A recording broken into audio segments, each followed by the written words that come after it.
Right, part two of the forensic analysis of the Kensington runestone.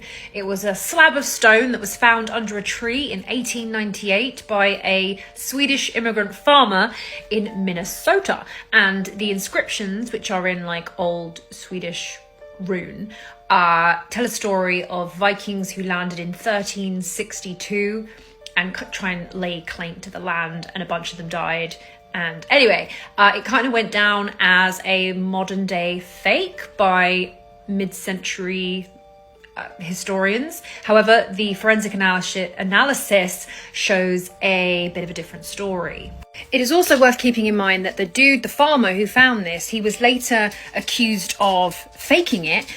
He went to his deathbed in like 1935, claiming he had nothing to do with the making of the stone, and he continued to say that till he died. Worth noting. Now, we finished up part one with looking at the correlating hole stones. There are these stones that were situated around the farm or the land, local area, which had these like holes in. Don't know why I'm doing it here.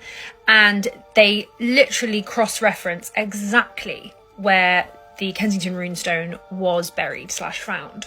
Which, if it is a fake, is an incredibly big, intricate fake to fake. Now, to rewind a little bit, one of the biggest skeptic claims of the Kensington runestone is that the runes are not all accurately ancient runes. Some of them are modern. So just to go back, I spoke about the dotted R, which was found in 3 places in the stone. Now, the dotted R was not something that was known about back in 1898. It was discovered in Sweden in 1935, and it wasn't published globally until 1938.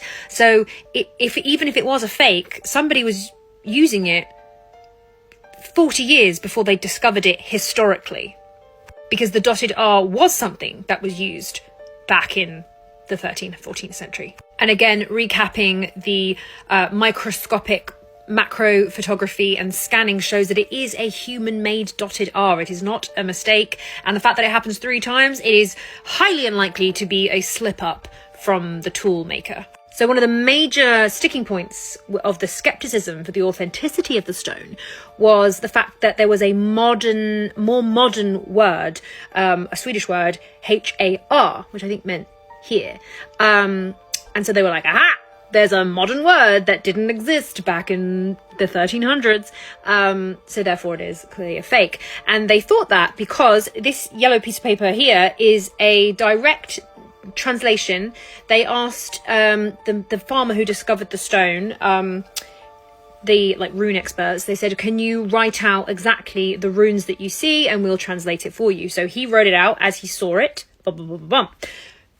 This is the photo of what he was translating, again, under macro photography. Do you notice something different?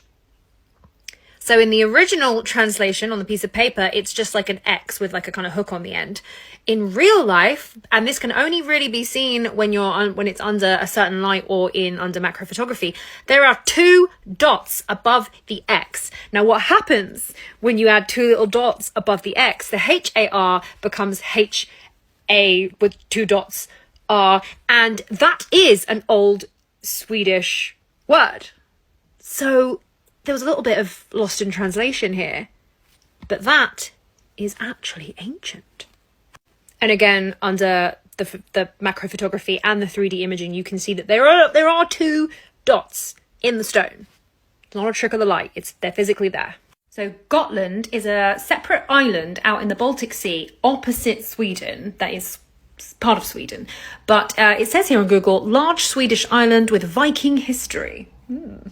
Now, Gotland has a rich Viking history, but also church history and Templar history. There are 92 ancient medieval churches on this island. And Scott Walter, who was researching and doing the forensic geology on the Kensington runestone, he personally went and visited all 92 churches so that he could look there at all the inscriptions on the graves and the runes and see if he could see any similarities between the 2. And yes, he did. He did indeed find that. Okay, now here is where we do sidestep into a bit of National Treasure-esque coding, but stay with me because I want to know what you think. So on some of the particular runes, there are like discrepancies. They're not like correct runes. There are some dots and curves and sort of split sections that don't really appear in like the original rune sources. So and they only really appear truly in the specific macrophotography when you shine lights on them. They're not immediately obvious. So Scott put them all in a little folder and he kept them to the side. But he did decide to analyse which specific, because it was happening so much, which specific runes had these like kind of extra things on them, and was like, okay, is there any kind of code behind this? Are we supposed to obviously read the inscription, but are we supposed to read between the lines? And what do these letters say? Well, it has to do with the island of Gotland.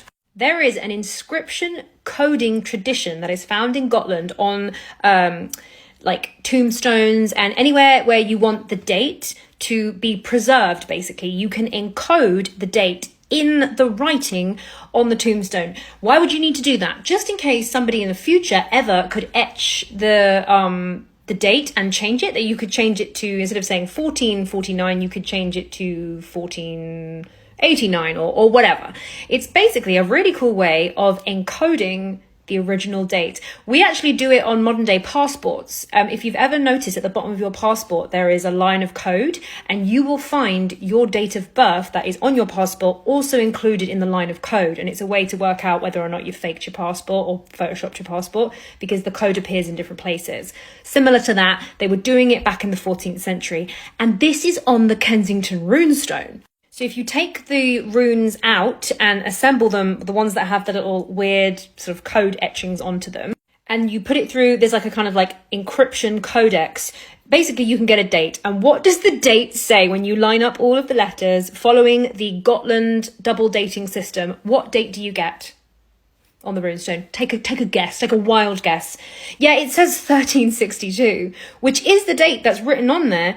But again, why did they do this? This stone it says it's used as a land claim. So why would you want to encode the date? Because if you come back in 100 years and someone's living on your land and you pull up this stone and someone's changed it, you can't then say that you were there first. So what they do is they encode the date and prove with the codex that that is in fact the date that the stone was put there. Again, if this is a fake, they would have to know like intricate Gotland 14th century double dating codex history. Do you know, like the fakeness of this is so intricate. It's either the most impressive fake that I personally have ever found, I mean, you'll come across, I didn't find it, or maybe this stone is actually genuine, like the forensic geology points to.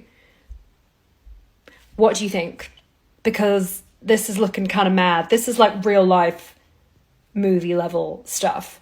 And it's very important. And I think that we need to open this debate. More people need to know about it. More people need to be talking about this. Because if this is, and I highly suspect that this stone is a genuine historical medieval artifact, if it is, it proves that Swedish Vikings, probably from Gotland, or someone who knew the Gotland ways, travelled over in 1362 and was just like, you know, bombing around America.